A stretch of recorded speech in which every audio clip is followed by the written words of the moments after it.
Lideramos el camino de la opinión pública y buscamos que la cultura del debate alcance consensos y soluciones a los problemas de nuestro país.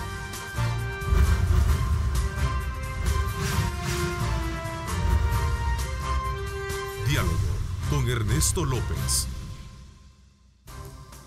Hola, ¿qué tal? ¿Cómo están? Qué placer enorme saludarles a ustedes. Gracias por estar desde muy temprano en sintonía de nuestra programación.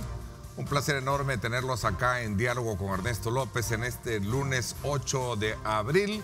Bienvenidos y como siempre esta mañana deseamos muchos éxitos en sus proyectos semanales. Recuerde a colocar a Dios en el centro de sus actividades para que estos puedan cumplirse. ¿Qué objetivos persigue la Asamblea Legislativa al someter a estudio y consideración reformas electorales y de partidos catalogadas como avances en la materia? Para hablar del caso me acompañan acá miembros de la Comisión de Reformas Electorales, el diputado del Partido Arena y presidente, el doctor René Portillo Cuadra, a quien le doy la más cordial bienvenida. Gracias por acompañarnos, René. Ernesto, buenos días al pueblo salvadoreño. Gracias por la oportunidad de dirigirnos en este importante medio de comunicación. Y un abrazo fraterno para el diputado Mario Ponce y la diputada Belloso. Así es, en efecto. Quiero darle la más cordial bienvenida. Anabel, también gracias por acompañarnos. Muchas gracias, Ernesto. Muy buenos días a quienes nos sintonizan en esta mañana de lunes. Desearles un feliz inicio de semana y un placer estar acá para poder compartir sobre estos importantes temas. Y un saludo también a los colegas diputados que me acompañan. Gracias, Mario Ponce. También gracias por acompañarnos, secretario de la Comisión de Reformas Electorales. Muchas gracias, muy buenos días, estimados amigos televidentes, un saludo muy especial a todos el equipo que hace posible que esta imagen llegue a todos los rincones del país, por supuesto un saludo muy fraterno para Ok, se incorpora en su momento Lorenzo Rivas, diputado del Partido Gana, y precisamente sobre este tema que hemos conocido a lo largo de la semana y que tiene que ver con un pliego de estudios o reformas que se podrían hacer dentro del esquema electoral y de partidos. Ha habido hasta cierto punto mucha preocupación de algunos sectores que opinan que algunos aspectos que se están tratando son aquellos avances que ha tenido en esta materia y que podrían, al tratarse de revertir, como por ejemplo el caso del voto cruzado, estaría entrando en retroceso y en avance todo lo que se ha hecho para modernizar el sistema electoral del país. ¿Es cierto esto o es que estamos hablando de cosas diferentes? Bueno, a ver. Quizás habría que hacerse una pregunta. Eso, ¿no? Gracias. Quizás habría que hacerse una pregunta. ¿Realmente se ha modernizado el sistema electoral? Esa es una pregunta importante. Hemos tenido avances sustanciales en el tema democrático, producto de algunas sentencias de la Sala de lo Constitucional, en donde, por ejemplo, se ha implementado las candidaturas no partidarias, que obviamente que es un avance de la democracia, el tema del voto cruzado, el tema del financiamiento de los partidos políticos, la transparencia de los partidos hacia el pueblo, es decir, han habido avances sustanciales. Lo que sí es cierto es que nuestro sistema electoral, que data de 1992, que nace con los acuerdos de paz, necesita una revisión de carácter integral. Nosotros todavía en las elecciones municipales y legislativas seguimos contando los votos a medianoche con una lámpara y con una calculadora. Ese tipo de sistemas electorales no es confiable para la población.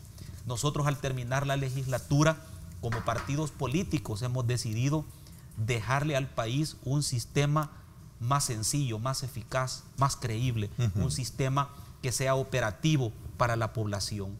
En ese sentido hemos formado una agenda de 10 puntos mínimos que conformaría, digamos, el proceso de reforma integral. El primer punto es la discusión y el análisis de la separación de funciones jurisdiccionales de las administrativas en el tribunal. El segundo punto tiene que ver con regular de una vez por todas el tema de las campañas electorales. Nosotros somos un país que vivimos eternamente en campañas electorales y sabemos la presión que esto le mete a la economía, por ejemplo. En ese sentido, el tercer punto es la discusión sobre la homologación de los periodos electorales, que por cierto era un tema en el que ya nos habíamos puesto todos los partidos políticos y por una situación de tecnicismo de fechas, la Sala lo declaró inconstitucional. El cuarto punto tiene que ver con el sistema de votación. Nosotros tenemos un sistema de votación que, lo digo una vez más, aquí se ha dicho muchas veces, el sistema de votación más complejo del mundo. Eso nosotros lo tenemos que simplificar, no para beneficio de los partidos políticos, sino para utilidad de la población. El otro tema que tiene que ver con el escrutinio. Nosotros todavía tenemos un escrutinio artesanal, un escrutinio que puede durar hasta 30 días sin saber los resultados electorales, y obviamente que esto hay que ajustarlo. A esto algunos aspectos fundamentales, como es el tema de la regulación de la forma de cómo se adjudican los escaños a las candidaturas no partidarias, que por cierto no hay ley sobre eso. El diputado Mario Ponce me recordaba hace unos minutos que no existe una ley que regule esto, y que la forma en cómo se eligió al último candidato no partidario fue producto de una sentencia de la sala, de una decisión del Tribunal Supremo Electoral, pero no hay ley. Nosotros tenemos que entrar a regular esto. Y por último, regular implica no hacerla, no quitar esa figura. Te quiero dejar dos punto aclarado, porque te quiero dejar dos premisas sentadas en este programa, en la cual hemos concordado todos los partidos políticos. Una, no se va a suprimir el voto por rostro. Ese es un avance de la democracia. Y dos, no se va a suprimir la figura de las candidaturas no partidarias, porque también lo es. Y el último punto al que me quería referir... ¿Voto cruzado? Bueno, eso todavía lo tenemos en discusión por varios aspectos. Primero, porque las mismas personas ciudadanas que impulsaron el voto cruzado le han pedido a la Sala de lo Constitucional que declare inconstitucional el voto cruzado. ¿Quiénes? Bueno, me refiero, por ejemplo, al doctor Borgo Bustamante, a quienes conformamos, porque yo fui parte de eso cuando formaba parte de la sociedad civil, a quienes conformamos Aliados por la Democracia, en donde hay un buen grupo de abogados que impulsamos estas dos figuras, la de las candidaturas no partidarias y voto cruzado, y nos hemos dado cuenta que realmente al fraccionar el voto se vuelve inconstitucional. Por un lado, ¿no es esto de alguna manera la mejor forma de cómo escrutar y democratizar un proceso de elección en una votación? La democracia siempre tiene a la base la participación. ¿Sabes cuántas personas votan cruzado en el país? Menos del 5%. Ver, ¿qué piensa el resto? Anabel y también Mario.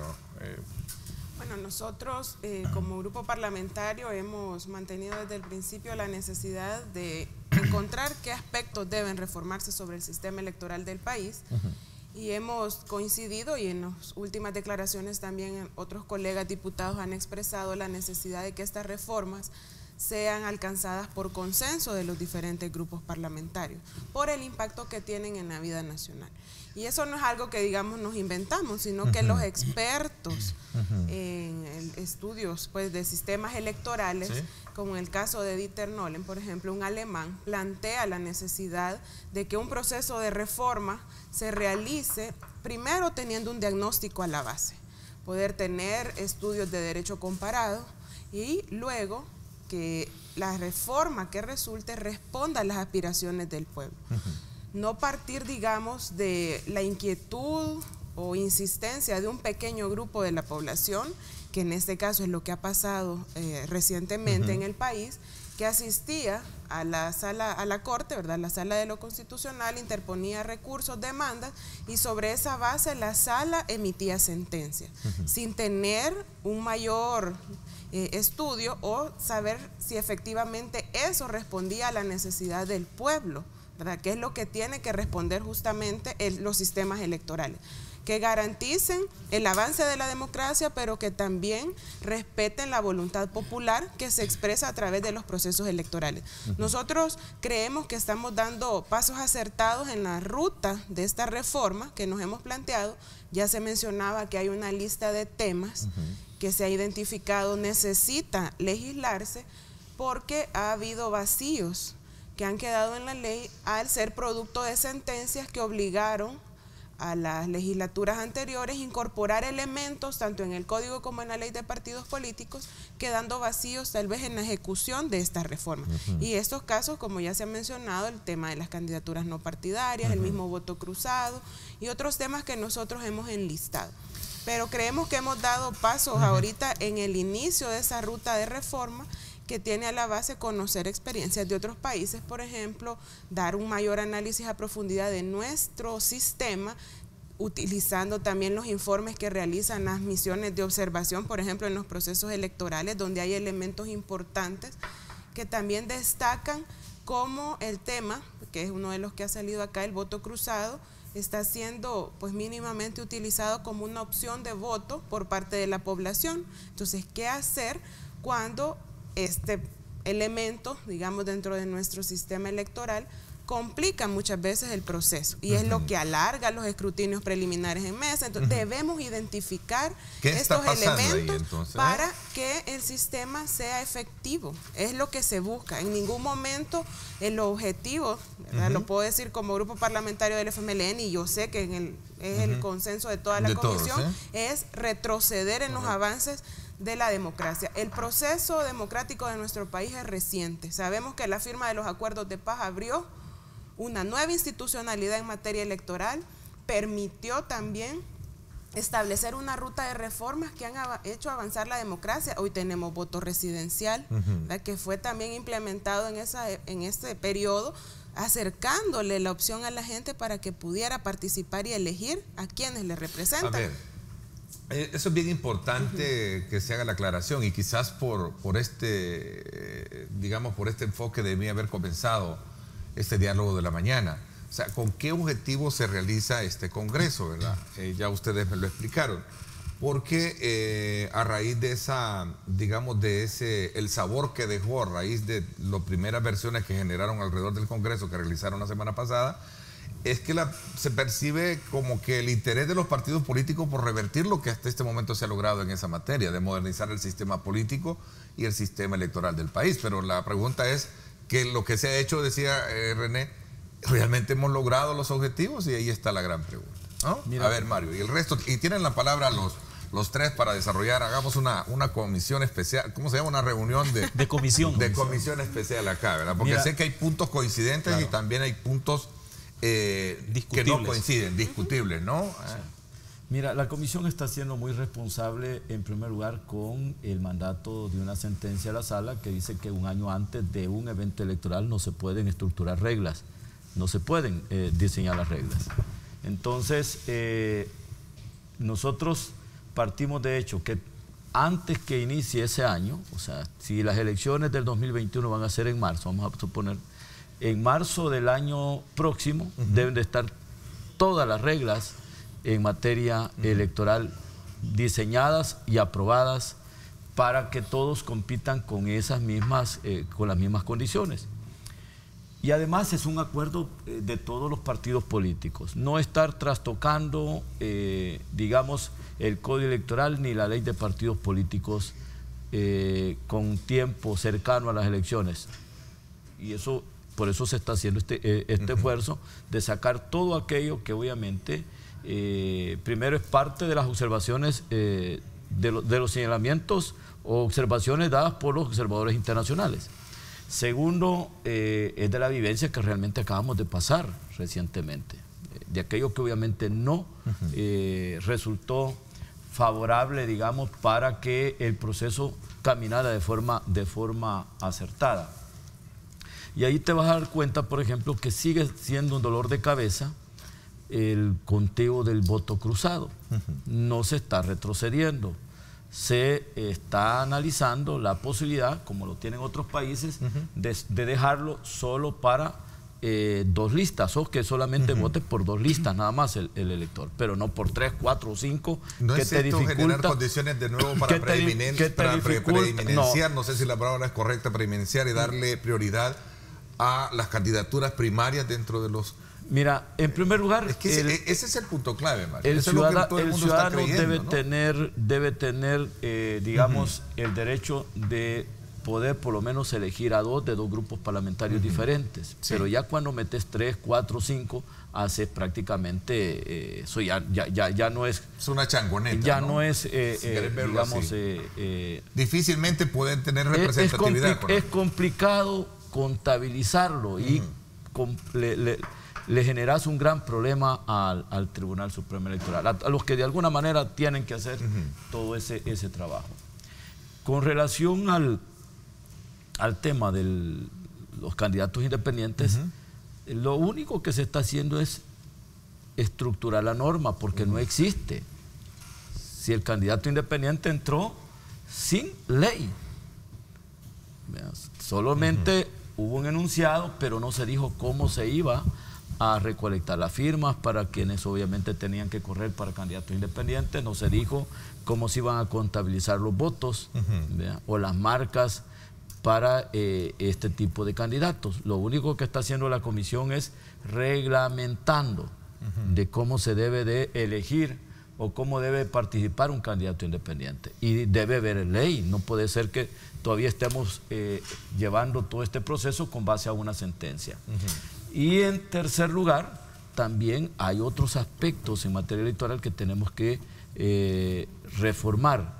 Ya lo dijo el doctor en el principio, esto viene de hace un poquito más de 15 años, y ustedes lo han tenido en el debate acá, que hay que separar las funciones administrativas de las jurisdiccionales. No es posible que el mismo ente responsable de organizar, planificar y llevar a cabo los eventos electorales tenga que ser la misma instancia que tiene que juzgar todos aquellos asuntos en materia electoral. Para que ellos mismos entonces les impartan justicia electoral. Hemos revisado la Constitución, el 208 para ser exacto, que te habla de la creación que te habla del Tribunal Supremo Electoral, y hemos llegado a la conclusión que con base al 208 el tribunal o los jueces responsables de administrar justicia en materia electoral ya lo da de hecho el 208.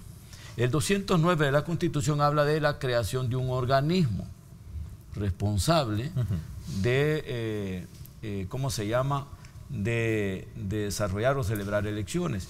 Creo que el 209 da en este momento para poder tener una nueva instancia, una nueva institucionalidad que nos permita ir en un primer momento al evento electoral del 2021. No quiere decir con esto de que no hay necesidad de hacer reforma constitucional. Hay que hacer reforma constitucional. Pero esto va a surtir efecto una vez sea ratificada por los diputados que saldrán electos en el 2021. De manera tal de que en este momento la comisión lo que está haciendo es tratando de generar el debate sobre aquellos aspectos importantes en materia de reformas electorales para que una vez iniciemos las primarias, creo que las primarias inician ya en el próximo año, los partidos tengamos las reglas claras para poder participar y los candidatos independientes que quieran participar se preparen con base a esas reglas. Están volviendo más complejo, decía Paul ahí en una de las cosas que nos escribe. Paul conoce bastante esto. ¿Por qué están buscando complicar y no simplificar la participación ciudadana?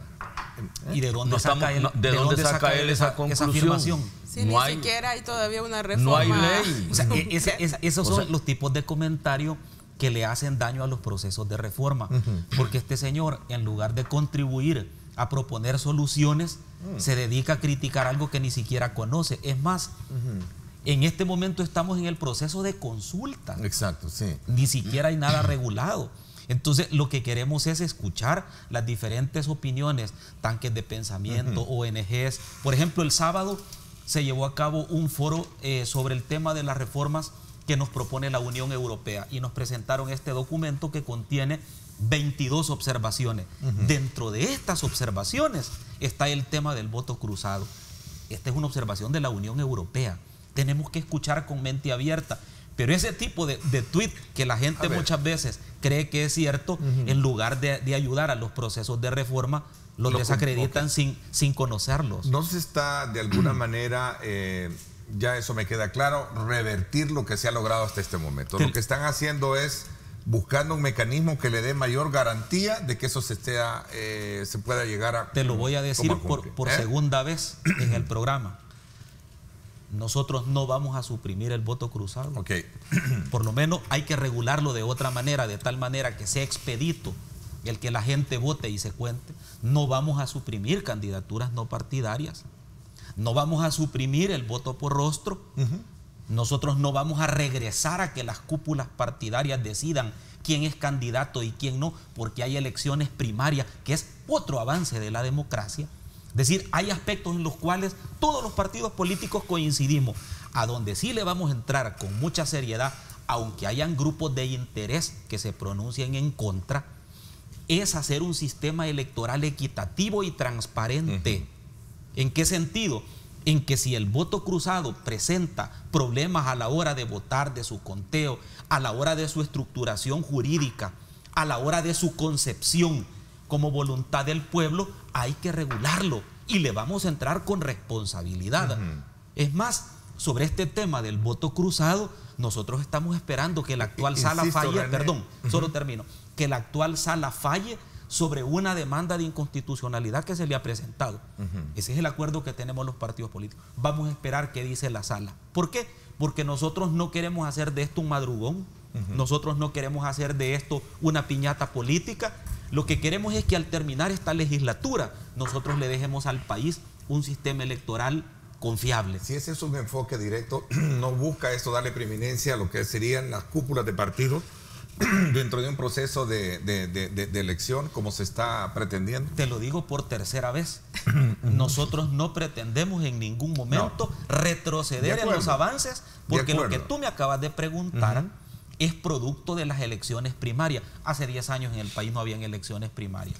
Producto de las sentencias de la Sala de lo Constitucional se instituye la figura de las primarias, y ahora quien elige a los candidatos a alcaldes, a diputados, a presidente, son las bases de los partidos. Con el voto cruzado yo puedo votar por René, por Tío Cuadra, puedo votar, o sea, mi voto yo lo puedo dividir entre 3. Es correcto. Y no le estoy dando en este caso a lo mejor la preeminencia a otro que esté después de tu persona o antes de tu persona, sino que estoy tratando la manera de, o en el otro partido como tal, para comprender un poco mejor ese fenómeno, ¿no? Cuando la sala habla de este tema, habla de la plena capacidad de opción. La palabra también. De la plena capacidad de opción de los votantes. Y lo que queremos no es limitar esa plena capacidad de opción. ¿Por qué no entró la propuesta que hacía Leonardo Bonilla con el tema de la reducción del número de diputados en este digamos, Congreso? Se está analizando. Ese es parte de los insumos que la comisión está recibiendo, Ernesto.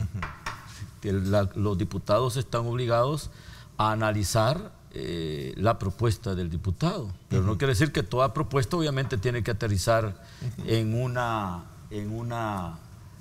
norma ya específica votada por el órgano legislativo.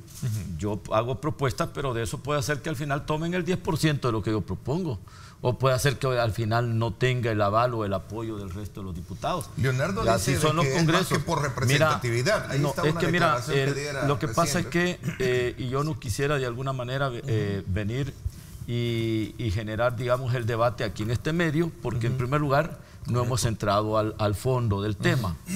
Lo que el diputado propone es la reducción con base la reducción de las circunscripciones territoriales departamentales. Hay un principio básico en materia constitucional que es el pluralismo.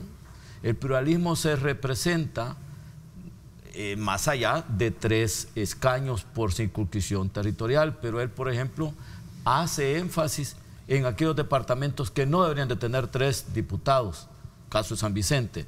Perdóname, entonces, quiere decir que la Constitución, ¿a dónde se la está pasando él? La está obviando. Él está de alguna manera viniendo a decir, yo puedo pisotear la Constitución porque mi argumento pesa más. El principio de pluralidad es un principio básico de la democracia. La representación de las minorías, que fue un avance significativo allá por con la Constitución del 83. La pregunta es, ¿qué es lo que quieren? ¿Que rompamos ese principio? Si él viene y hace un análisis más concreto, más contundente sobre la representación de los escaños en el área metropolitana, donde hay 24 escaños, en la parte de los otros departamentos que obviamente tienen una buena representación, como es La Libertad, Santana y San Miguel, que digan, mire, ¿cuánto debe ser el número? Técnicamente hablando. ¿Y en lo personal estarían ustedes de acuerdo en entrar a estudiar detenidamente? Lo estamos analizando. Lo estamos analizando. Primero debes de entender, por ejemplo, de que esto no es una cuestión de costos o gastos en materia, digamos... de presupuesto. De presupuesto. Y tenés que conocer cuál fue el fondo por el cual llegaron a la conclusión.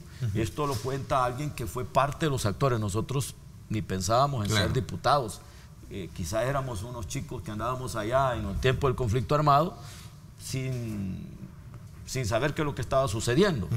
Pero se dice de que cuando se estaba en el conflicto, primero el conflicto, se inició el conflicto producto del cierre de los espacios políticos para aquellas formas del pensamiento totalmente diferentes a quienes gobernaban. Eso fue parte del conflicto armado que resultó y terminó con 75.000 muertos. Eso lo debería ver el diputado, que cuando cerran los espacios a las minorías hay otra forma de expresión, digamos, o hay luchas que obviamente terminan en este tipo de situaciones. Dos, ¿qué es lo que le planteaban y fueron de los políticos que obviamente ya no existen, que ya son parte de nuestra historia? Llega el doctor Manuel Humbo y le dice esto lo cuenta un diputado que fue presidente de la Asamblea, me refiero al diputado Roberto Angulo, y llega y le dice: mira, Roberto, tenemos que abrir los espacios, tenemos que hacer que en ese momento el FMLN era un grupo político, digamos, no legal dentro del tinglado político nacional, digamos, estaban todavía en la clandestinidad. Y le dice: mira, Roberto, al mayor Dawison, el doctor Manuel, deberíamos de buscar aumentar de 60 a 80, a 100 diputados en aquel momento. Y dice don Roberto Angulo, que le dice el mayor Roberto Dawison, se hizo el desentendido, no le tomó la palabra y le vuelve a insistir: Roberto, no sé por qué no quieres contestar la pregunta. Deberíamos de generar el debate y aumentar el número de diputados de 60 a 100 diputados. Allá al buen rato, el mayor Dawison le dice: mire doctor, es que usted no se da cuenta que eso es muy caro, demasiado caro, y yo no estoy dispuesto a echar a andar esa figura. ¿Y quién te ha dicho que la democracia es cara, es barata? Es barata. La respuesta que le dio el doctor Manuel.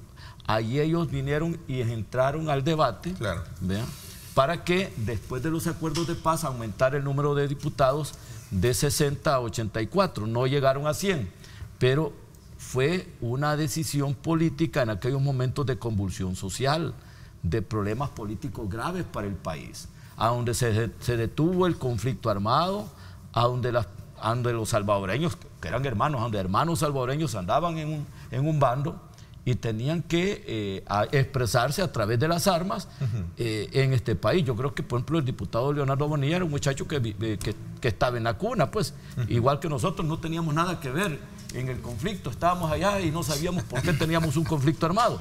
Él no sabe que este país ha tenido muertos, no sabe que toda la familia, no sé si tú, pero en el caso, todos tenemos una persona fallecida producto del conflicto armado.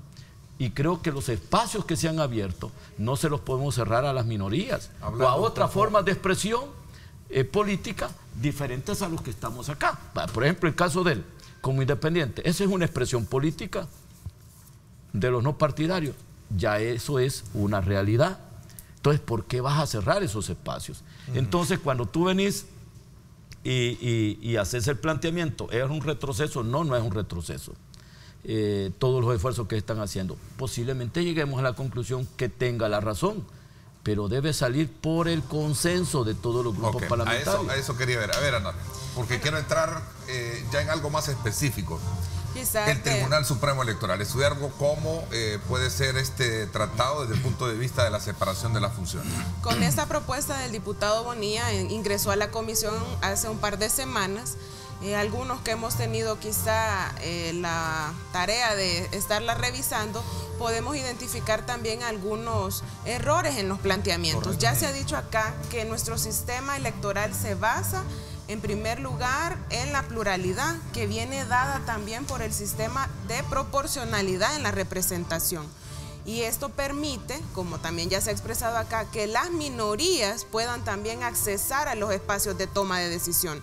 Cuando él habla de reducir el número de escaños, toma a la base también un criterio equivocado, porque hace referencia al cociente electoral, cuando la distribución de la cantidad de escaños en la Asamblea Legislativa parte del cociente poblacional, viene del censo de población, que después se utiliza un cociente electoral efectivamente para asignar escaños, pero en sí la propuesta también tiene errores técnicos. Entonces hay que revisar más allá si el espíritu no es solamente el tema de la disminución de costos, cuando sabemos que el presupuesto de la Asamblea Legislativa es menos de un 1% del presupuesto general de la Nación, y cuando se analiza con respecto a otros países de la región, estamos en el promedio en tanto el número de diputados como en los presupuestos asignados a la Asamblea Legislativa. Debemos cuidar que lo que efectivamente podamos resolver alrededor de estos temas no dañe nuestro sistema plural y la representación proporcional. No están para estudiar la medida, eso es lo que yo como todo expediente en la comisión debe ser analizado. ¿Están conscientes que este tema genera y despierta pasiones electorales? Claro, si tú le dices a la población que vas a reducir, bueno, si indudablemente la gente quiere eso, ¿no? Mira, pero una cosa, si el punto de vista de él es sobre la representación de esos electores, vean que vamos a dar el hecho de que el número de votos no corresponde a la representación proporcional, digamos. En ese, él es producto de una... Él quedaría fuera. Él quedaría fuera, porque él es el diputado menos votado. Sí. O sea, porque entró con 4.000 votos. Oíme, con 4.000 votos, no es que tenés que tomarlo. Él entró con 4.000 votos. Si él no sacó los 14.000 que se le agencian, no son de él. Él es el diputado menos votado en el país.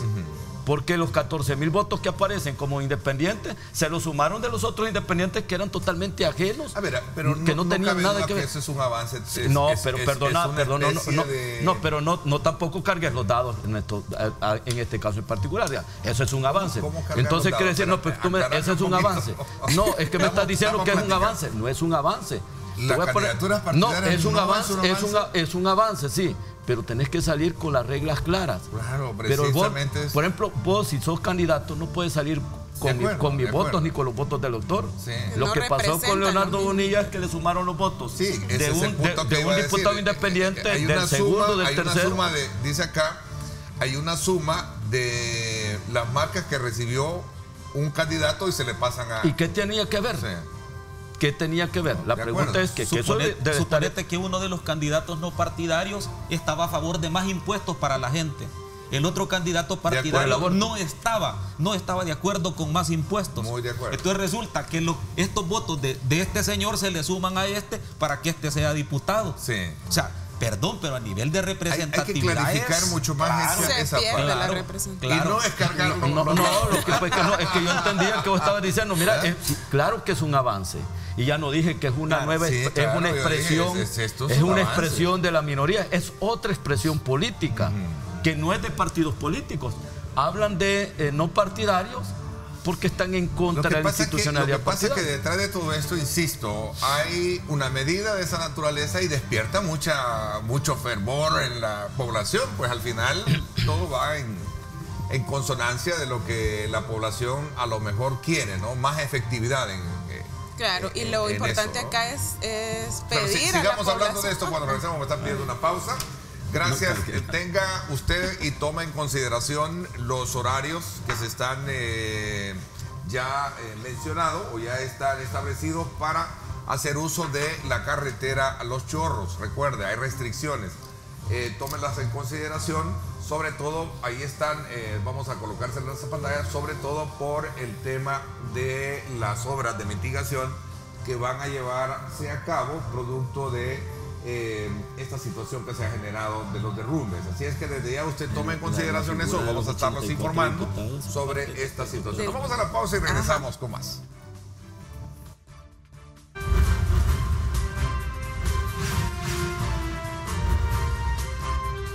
Diálogo con Ernesto López. Estás viendo Diálogo con Ernesto López.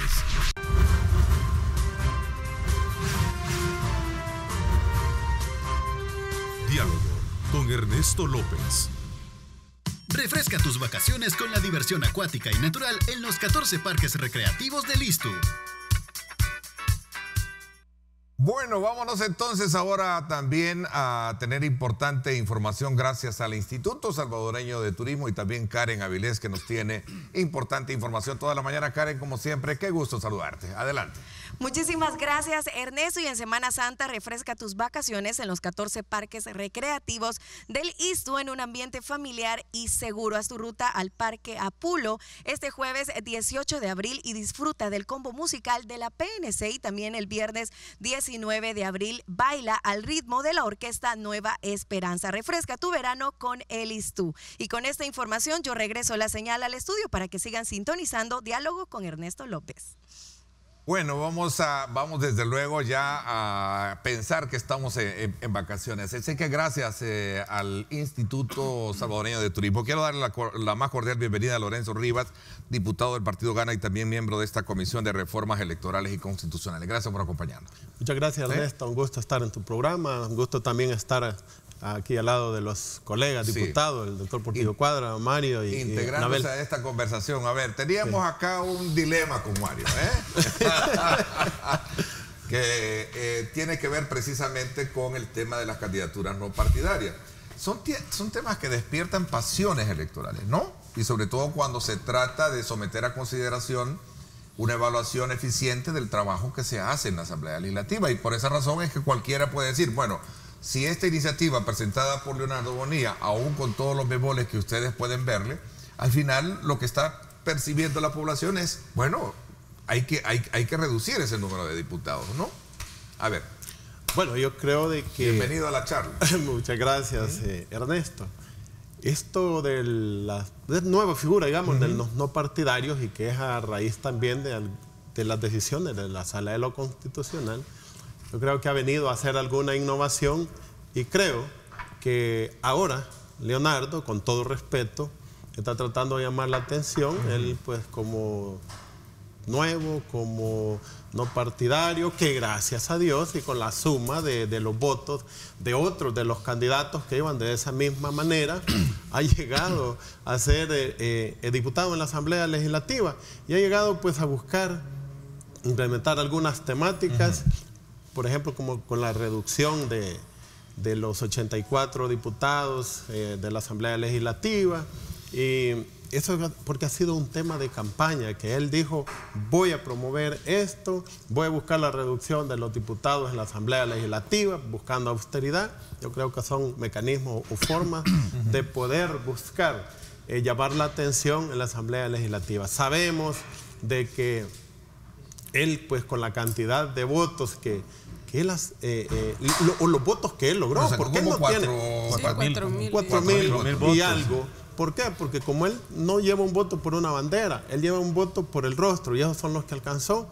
Habrá que legislar, habrá que regular en nuestra legislación electoral la manera, porque parece que fue con el manual que el Tribunal Supremo Electoral elaboró para poder escrutar y cómo definirlo, que esa manera no es la más idónea, porque, bueno, me perdí la discusión que ustedes tenían, porque llego un poquito tarde por el tráfico, lo que está de moda hoy.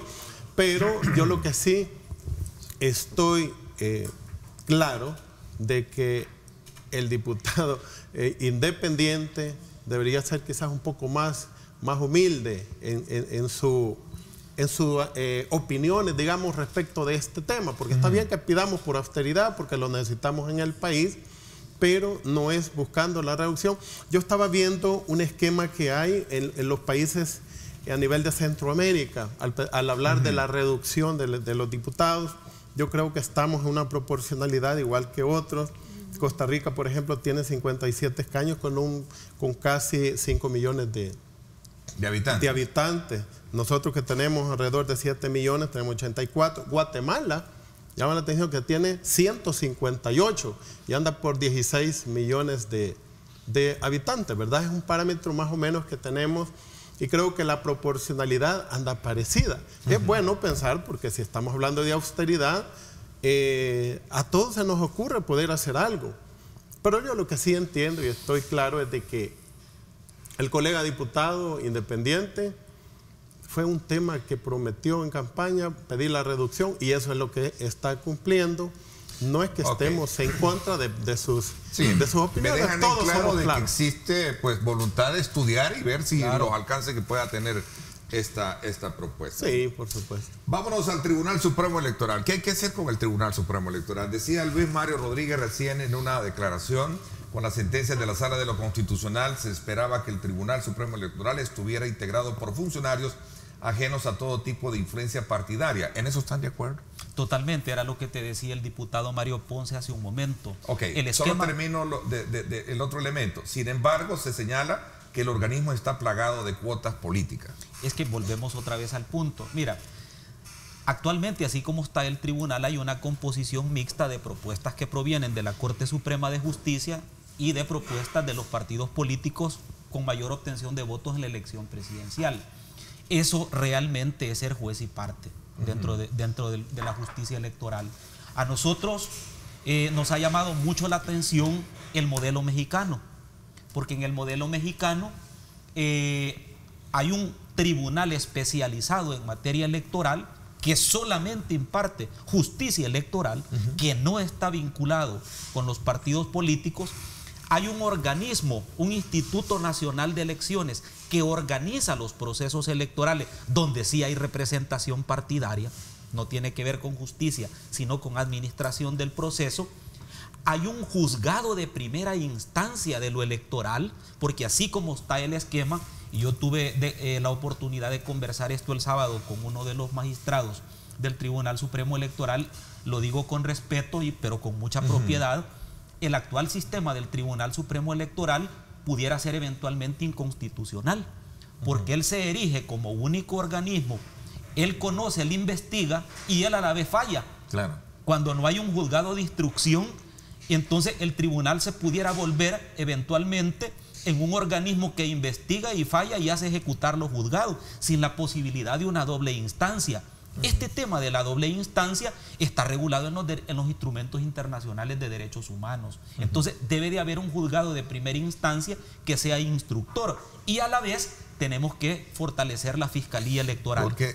Porque las sanciones no son...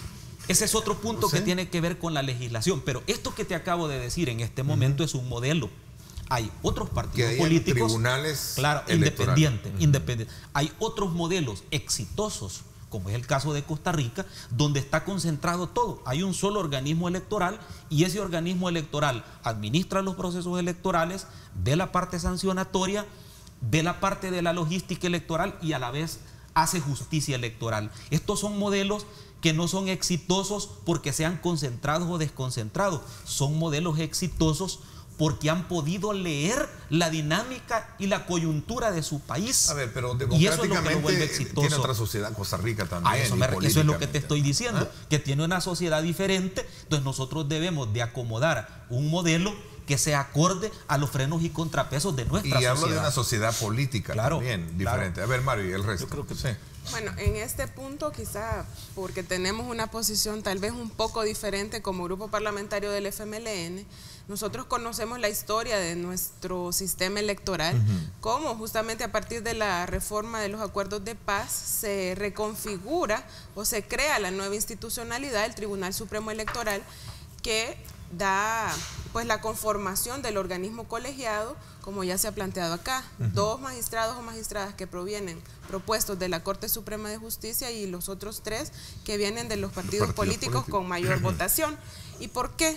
En ese momento, ¿verdad? Y todavía nosotros vamos en un proceso de democratización de nuestro país, sabemos que la incorporación o la participación de los partidos dentro del instituto o responsable de organizar o de administrar justicia electoral era necesaria por el pasado de fraudes que se vivió en nuestro país. Por eso es bueno que ahora nosotros hagamos un alto y analicemos el sistema actualmente, después de los avances que hemos tenido en materia electoral, pero consideramos que antes de dar un paso más allá en la conformación de una nueva institucionalidad, podría solventarse algunos problemas que existen en el desarrollo de procesos electorales con legislar a través de legislación secundaria, incrementar las reglas. Por ejemplo, el Tribunal Supremo Electoral no tiene una ley orgánica no se cuenta con una ley de procedimientos electorales, que han sido dos de las apuestas que como partido también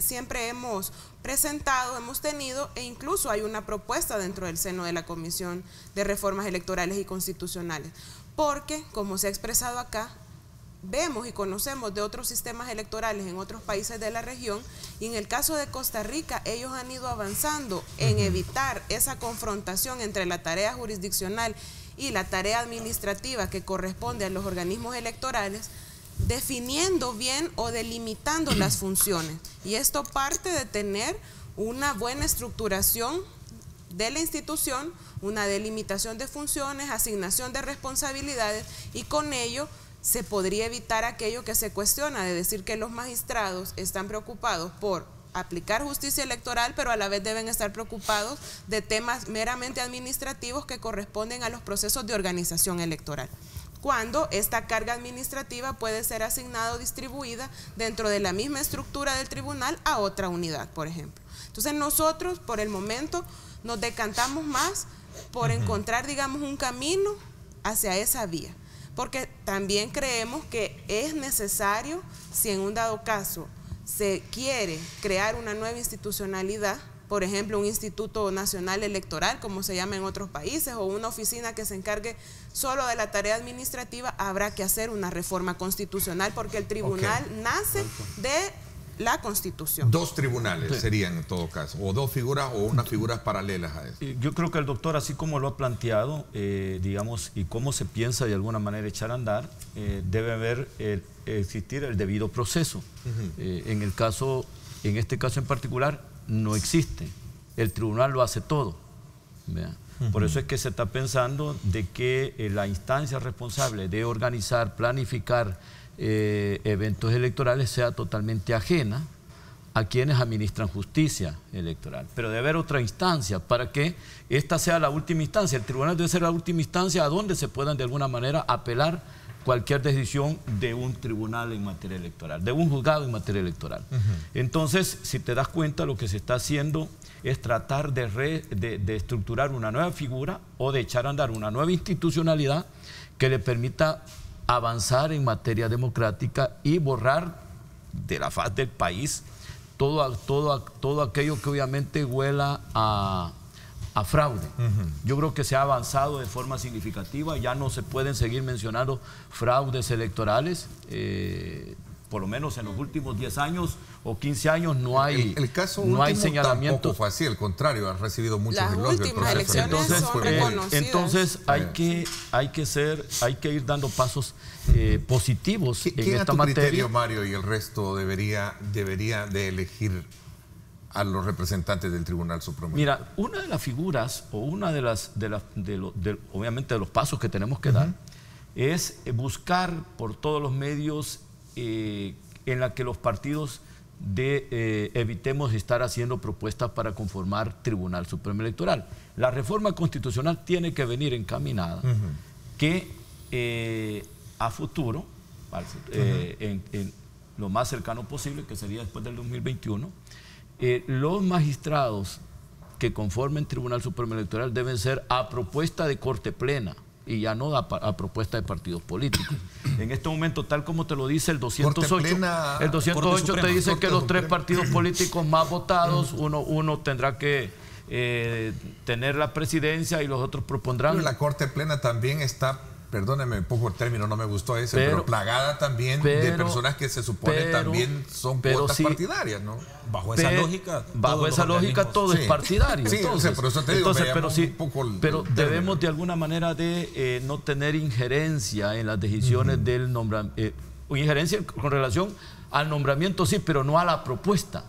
Porque es totalmente, digamos, no podemos señalar a Corte Plena, que es una corte que tiene cuotas partidarias, porque entonces estaríamos no solucionando o no entrando a la solución del problema. Nosotros tenemos el compromiso de tener jueces totalmente imparciales en esta materia. Pero, te repito, el esfuerzo nuestro es seguir modernizando nuestro sistema electoral para que en el futuro, obviamente, ya no sean los conflictos sociales del país, producto de algunos algunas quejas por fraudes electorales ya no vuelva a salir a flor de piel. Si es por poner en tela de juicio lo que podría hacerse la credibilidad de un tribunal, hay que resaltar, no lo digo yo, lo dicen los organismos internacionales, que las últimas, por lo menos la última elección presidencial, esta última elección, ha sido totalmente apreciada, admirada, transparente y elogiada por estos organismos, ¿no? A ver, Lorenzo. Bueno, yo creo que lo que nos tiene ocupados ahorita a la comisión y enfocados a hacer algunos cambios en la reforma integral a lo que es el sistema electoral, porque hemos visto pues que no es conveniente de que los magistrados estén viendo cosas administrativas y estén en lo jurisdiccional, y que estamos pensando en hacer una separación de este campo de acción. Ahora, se viene, con lo que tú acabas de preguntarle a Mario, un poco difícil quién nombra a los magistrados, porque lo que se está buscando es de que se haga un trabajo transparente, lo que todos esperamos, lo que la población espera, de que no hayan conflictos de intereses o conflictos de intereses, porque lo que se tiene hoy en día es la apreciación de que es el mismo tribunal. Bueno, lo han reconocido muy maduramente ustedes, creo, y René lo decía. Cómo desligar que a quienes nosotros elegimos sean los que también a nosotros nos impartan la justicia. Voy a hacer más fácil, te doy la palabra, güey. Para tener más tiempo, no es castigo por venir tarde. Yo creo que sí. No es castigo por venir tarde, Lorenzo. Vamos a la pausa y seguimos hablando con este tema. Aquí hay un factor que tiene que ver precisamente con la idea de avanzar en los procesos de modernización de nuestro sistema electoral y, por supuesto, de los partidos políticos. Por esa razón, creo que es el meritorio resaltar y destacar aquellos puntos que a lo largo de esta semana que terminó quedaron ahí difusos, y por esa razón era necesario tenerlos a ustedes. Voy a una pausa y regresamos. Gracias por estar con nosotros. Ponle ritmo a tus vacaciones con los bailongos de verano del ISTU en Los Chorros, Amapulapa y Costa del Sol.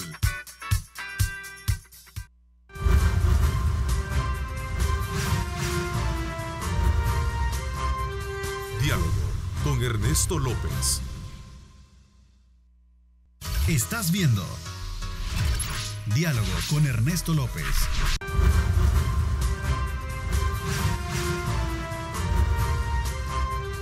Diálogo con Ernesto López.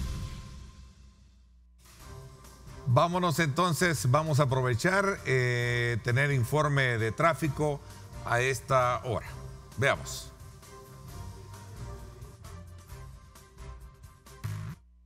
Este es el informe del tráfico desde el Megadrón. Gracias a Seguros del Pacífico. Seguros del Pacífico te ofrece full cover y cero deducible en tu seguro de vehículo. Para más información, llama al 2283-0800 o contacte a su asesor de seguros. Bueno, más allá de lo que podrían estar pasando y sufriendo todos nuestros amigos salvadoreños allá en el sector de Los Chorros, aquí tenemos esta imagen que nos reporta el Megadrón a esta hora, en el sector del Hermano Lejano, o Hermano Cercano es ahora, ¿no? Siempre se mantiene así, ¿verdad? Ahí está el tráfico a esta hora de la mañana. Gracias a usted por sintonizarnos. Tenemos algún congestionamiento en algunas arterias de conexión en este importante sector. Todo también viene a complicarse por la hora pico en la que nos encontramos. Así es que desde allá usted vea bien, esta es la imagen que nos tenemos desde este importante sector. Este es el informe del tráfico desde el Megadrón. Gracias a Seguros del Pacífico. Seguros del Pacífico te ofrece full cover y cero deducible en tu seguro de vehículo. Para más información, llama al 2283-0800 o contacte a su asesor de seguros. Bueno, vamos a continuar entonces ya y casi cerrando un poco este término. Lorenzo, me había quedado darle la palabra. Correcto. Bueno, lo que decía que se vuelve un poco difícil para poder sanear este aspecto y buscar que sean estos tribunales de máxima competencia para poder tomar decisiones, el que debe tener el Tribunal Supremo Electoral. Y decía que tenemos un dilema también para la misma Corte Suprema de Justicia. que es la máxima autoridad y que controla pues la legalidad de la Constitución. ¿Quién los elige?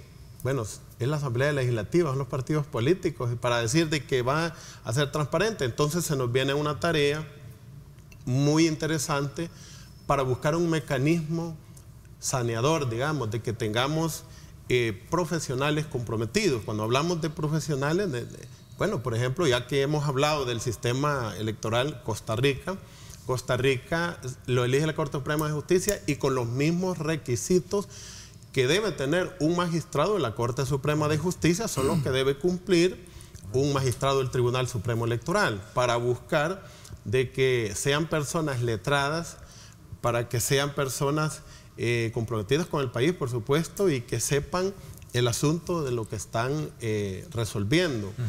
En nuestro país, y qué bueno que cuando vemos que sale en la televisión elogiando el trabajo que se hizo, a mí me llena de alegría, pero nos deja una pauta para poder decir qué bueno que el Tribunal Supremo Electoral hizo una buena tarea, pero hay que tomar en cuenta también el tipo de elección que tuvimos, que era presidencial, pocos participantes. Sabemos de que para diputados, para alcalde, y cuando vienen para el Parlamento Centroamericano, esas son las verdaderas pruebas que nosotros, los salvadoreños, debemos, esas son las pruebas que el Tribunal Supremo Electoral desempeña. Y como hemos dicho, las funciones ya deben de dividirse. El profesional que pueda haber, si es que va a ser bueno, debe el magistrado, un profesional, hacerlo con transparencia, que va a ir contaminado con un color X o Y de un partido. Esa es la tarea que tenemos. ¿Por qué? Bueno, en la historia tenemos algunos antecedentes, no me lo invento yo. La realidad nos dice el 2018, dejó mucho que desear. Algunas actuaciones del Tribunal Supremo Electoral, no solo en aquel caso de San Francisco Botera, que se hizo del ojo pacho y no conoció, cuando eran obvias las pruebas, los elementos que estaba diciendo, mire, aquí ha habido una equivocación, los datos de alcaldes se han contabilizado para diputados y eso se pudo establecer, se pudo probar, se planteó, se fue. ¿Y quién conoció?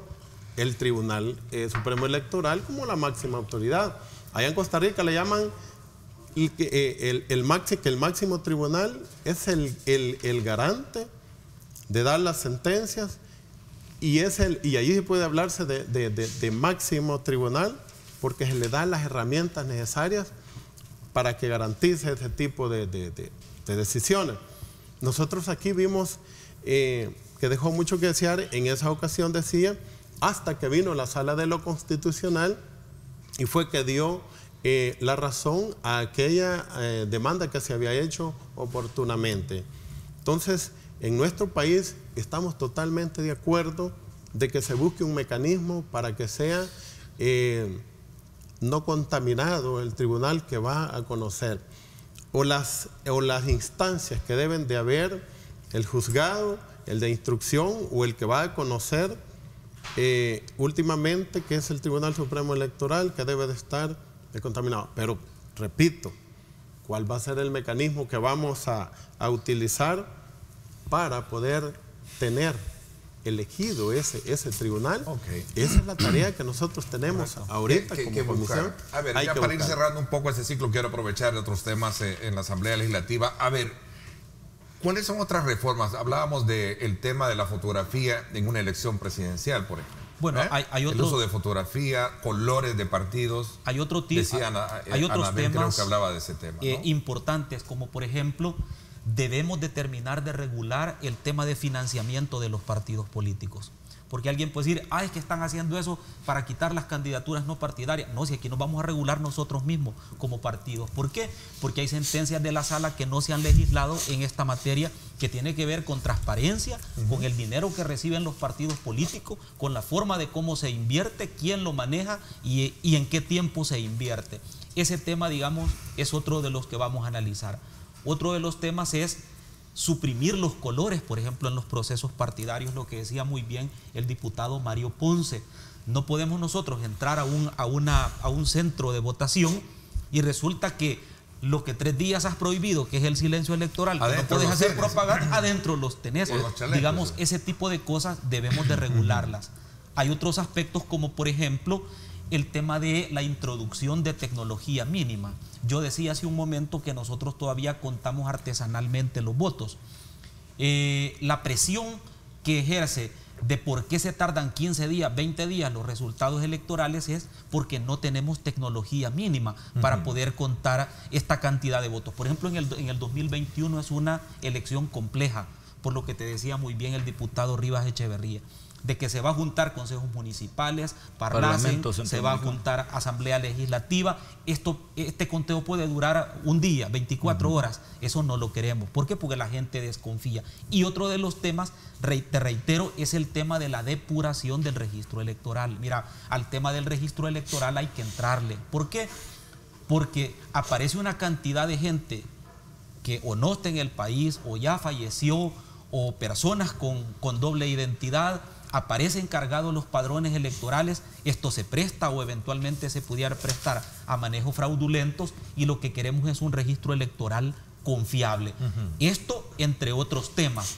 Quiero decirte que, por ejemplo, en las observaciones que hace la Unión Europea, plantea algunas cosas que es necesario revisarlas, como por ejemplo el establecer mecanismos o normativa para la elección de grupos vulnerables, de entre ellos personas con capacidades especiales, regulaciones para la comunidad LGTBI, regulaciones, por ejemplo, sobre pueblos indígenas. Algunas cosas de esas nosotros debemos de retomarlas con mucha responsabilidad y legislar lo que sea necesario. Algunas otras no, porque, por ejemplo, dentro de las recomendaciones nos dicen, mire, que voten los condenados.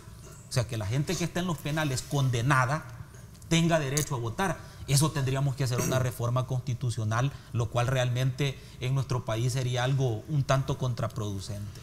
Y por otro lado, temas como por ejemplo el tema de regular las campañas electorales. No podemos vivir todo el tiempo en campaña electoral, y si a eso le agregas de que tampoco tenemos regulación sobre las campañas electorales en elecciones primarias, que también hay que regularlo, porque tú pudiste ver en las elecciones primarias de algunos partidos políticos, incluyendo al mío, de que habían hasta vallas publicitarias como si fuese una elección nacional. Eso tiene que regularse de mejor manera. Entonces, obviamente, esto que te estoy mencionando es apenas algunos de los temas que hemos abordado que es necesario regular. Ernesto, sí.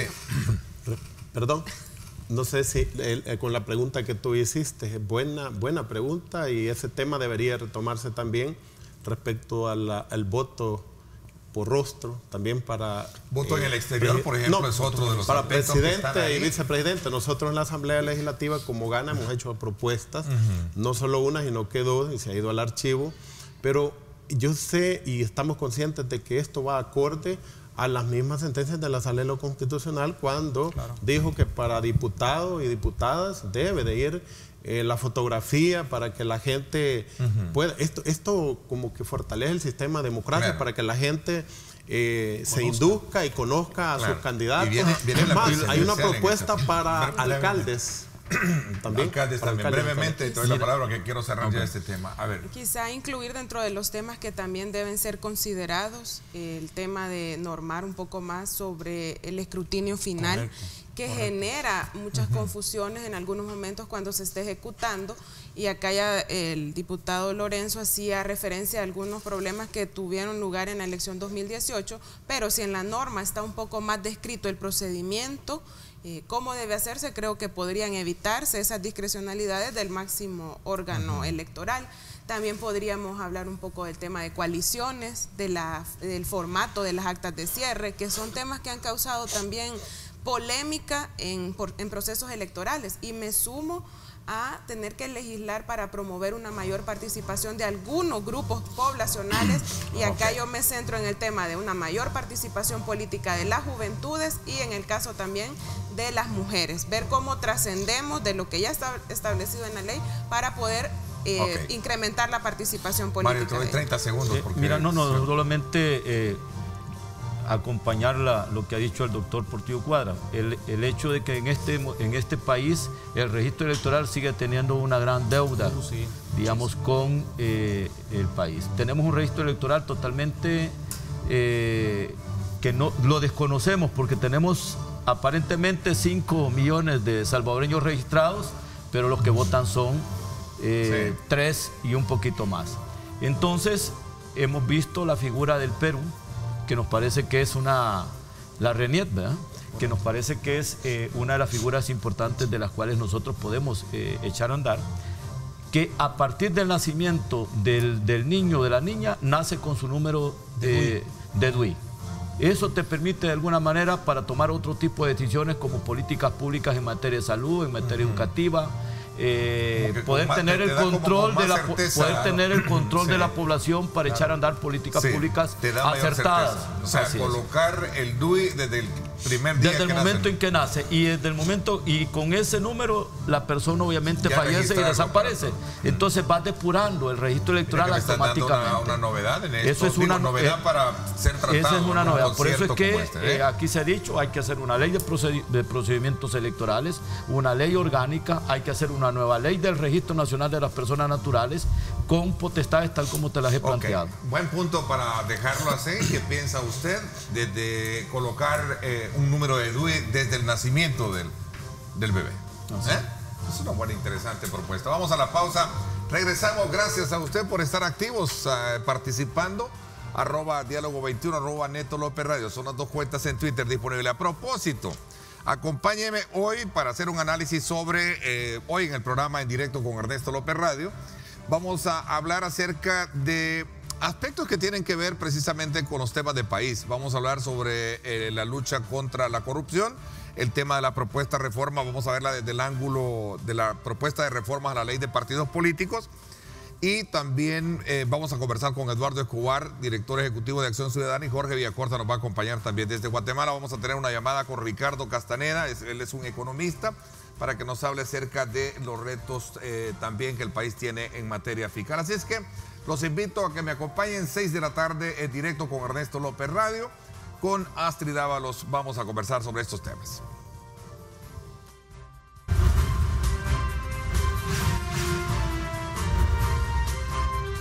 Diálogo con Ernesto López. Estás viendo Diálogo con Ernesto López.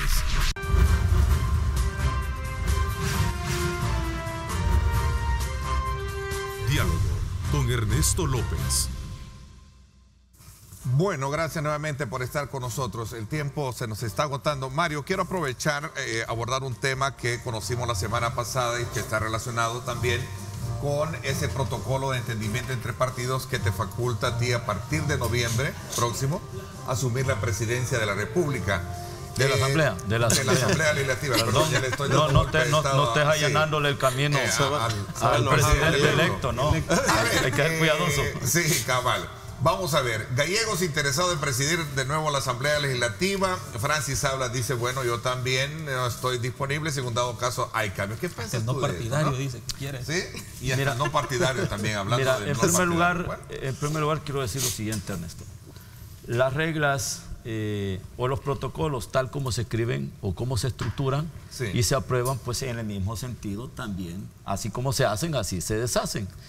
En este momento no hay ningún respaldo de los grupos parlamentarios en modificar el protocolo. Se mantiene intacto hasta este momento. Por lo tanto, no quiere decir que eso no se pueda hacer. Claro. Así que... ¿De dónde viene eso entonces a tu criterio? Mira, eso es lo que nosotros no identificamos, pero al final, pues acuérdate que nuestro país vive de este tipo de noticias, de la rumorología, ¿no? Correcto. Entonces uno debe tener de alguna manera claridad, debe tener los pies sobre la tierra, en el sentido de que eso no quiere decir que no se pueda modificar. Claro que se puede modificar.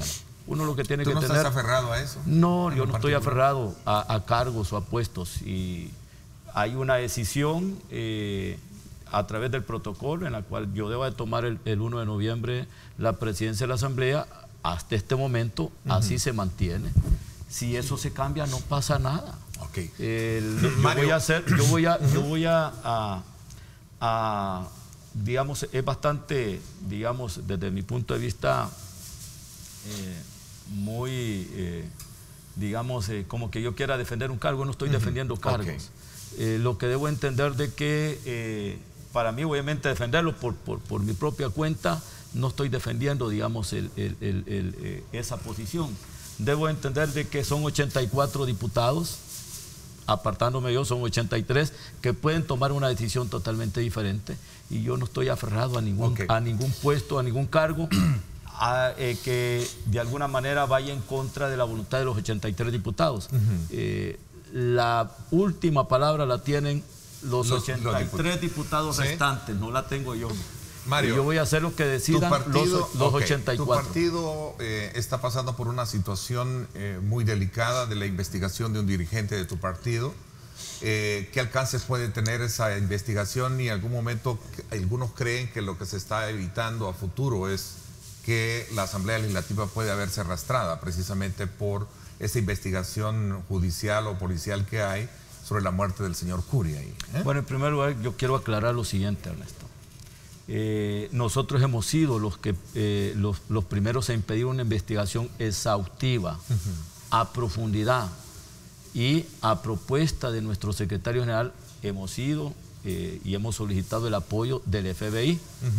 El FBI ha puesto sus buenos oficios y de hecho no hay tal señalamiento o investigación al secretario general nacional, no existe. La justicia, las instituciones están funcionando, llámese fiscalía, policía, y deben de ser lo más profesional posible en este caso en particular. Pero que sería que se esté investigando al secretario general, por supuesto que no.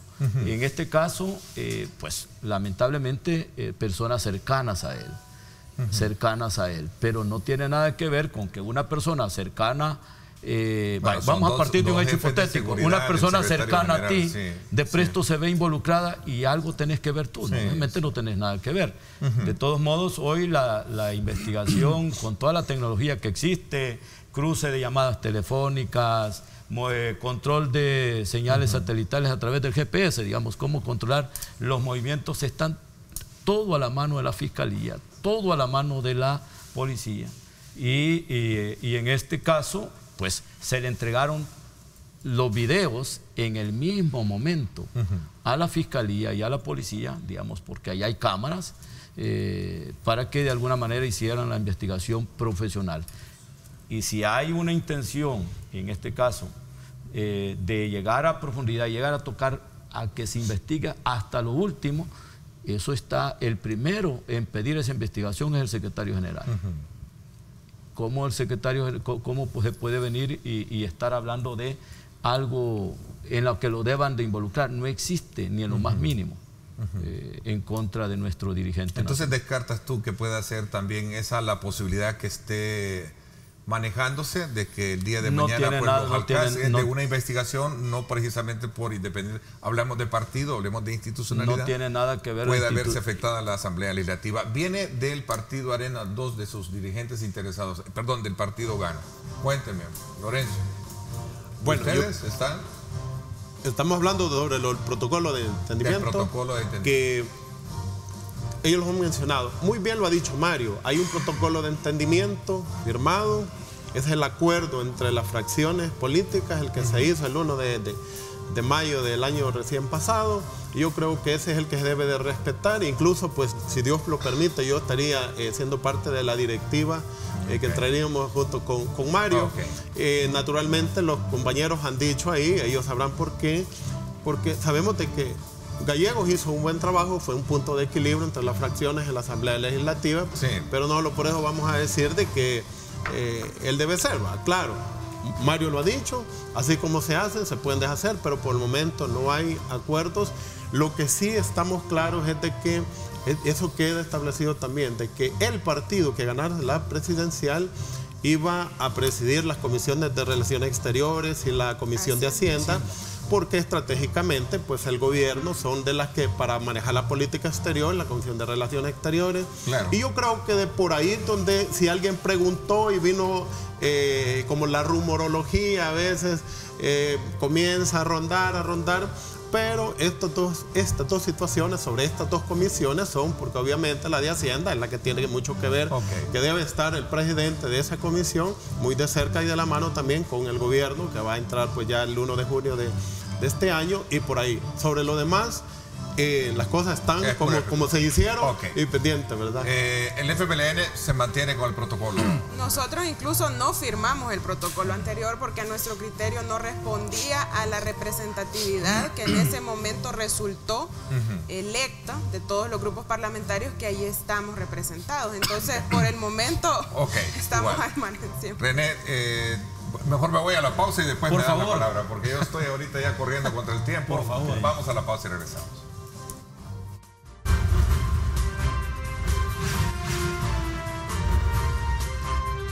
Diálogo con Ernesto López. El futuro es imaginar, es pensar en grande. Prepárate hoy, estudia en la UFG y amplía tus oportunidades. UFG, tecnología, innovación y calidad. Bueno, gracias nuevamente por estar con nosotros. A ver, René, quizás con el tema y luego las conclusiones del tema principal por los cuales fueron invitados. A ver, sobre el tema del protocolo. El próximo presidente de la Asamblea Legislativa es el diputado Mario Antonio Ponce López. El diputado Mario Ponce ya fue juramentado como presidente de la Asamblea, tal como lo dice la Constitución antes de tomar posesión del cargo. Cualquier otro tipo de especulación es justamente estiras y encoges entre personas que se disputan poderes que no los tienen. Te lo digo con mucha... Mario va a ser un buen presidente de la Asamblea, así como es un buen diputado, va a ser un buen presidente de la Asamblea Legislativa. Y este tipo de situaciones lo que hacen es que son cortinas de humo para distraer otro tipo de problemas que el país tiene, que son realmente los que deberíamos de estar discutiendo. Así es que aquí no hay vuelta de hoja. Un protocolo de entendimiento se respeta. Y eso es lo que vamos a hacer. Se mantiene Arena entonces bajo esa lógica de respeto de ese acuerdo. Y con relación al trabajo responsable que ha tenido Mario, yo también soy testigo, que ha sido una persona que siempre ha estado disponible de venir a enfrentar los temas, hacer el abordaje y la disponibilidad de medios para poderlo ver. A ver, cuéntenme, el otro tema es, pues, ¿a dónde se va a la toma de posesión? Mira, sobre este tema quiero... Voy a aprovechar porque son temas de asamblea, ¿no? De coyuntura. Coyuntura. Yo así creo brevemente. Aquí te doy 30 segundos Mira, a cada uno. Lo que ha faltado es comunicación y un poco de apertura mental. Mira, el señor presidente electo tiene toda la potestad de decidir dónde va a ser la toma de posesión. Una toma de posesión no es un acto partidario, es un acto de Estado. De Estado.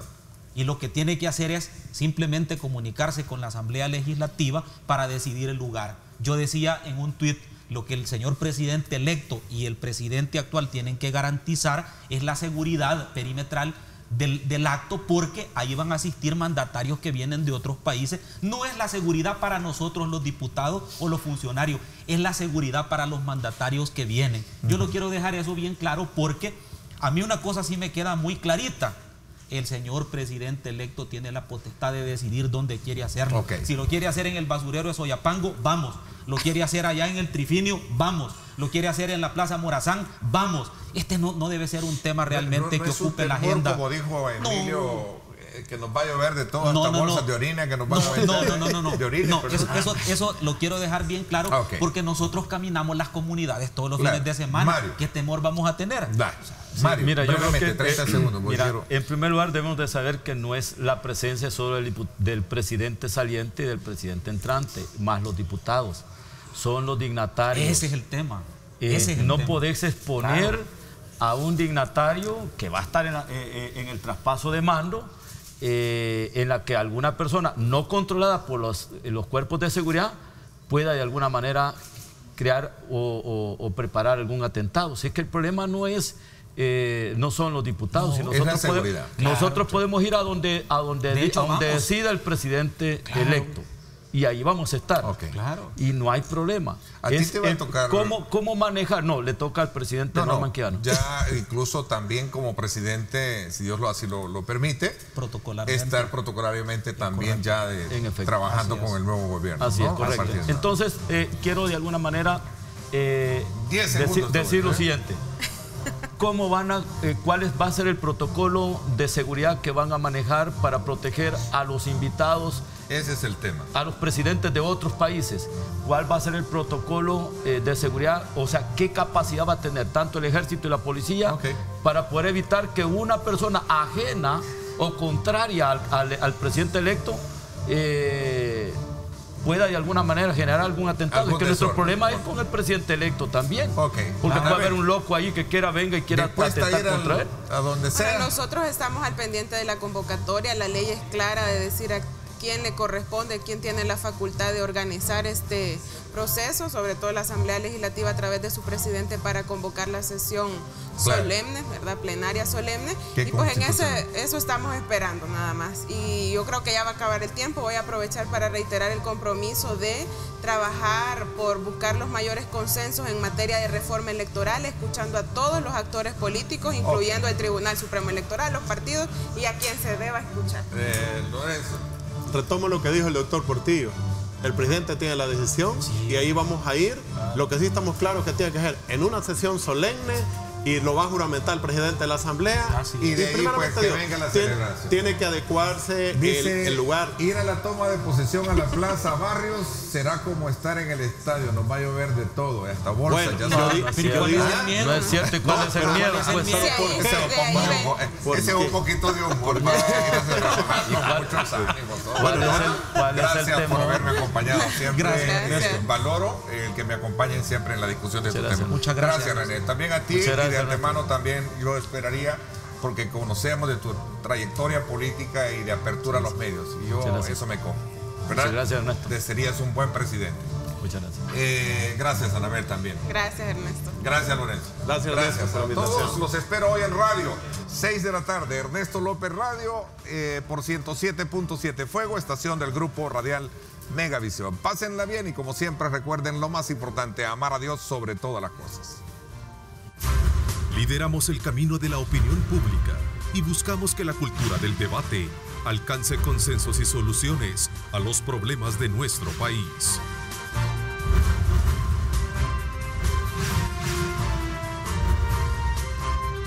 Diálogo con Ernesto López.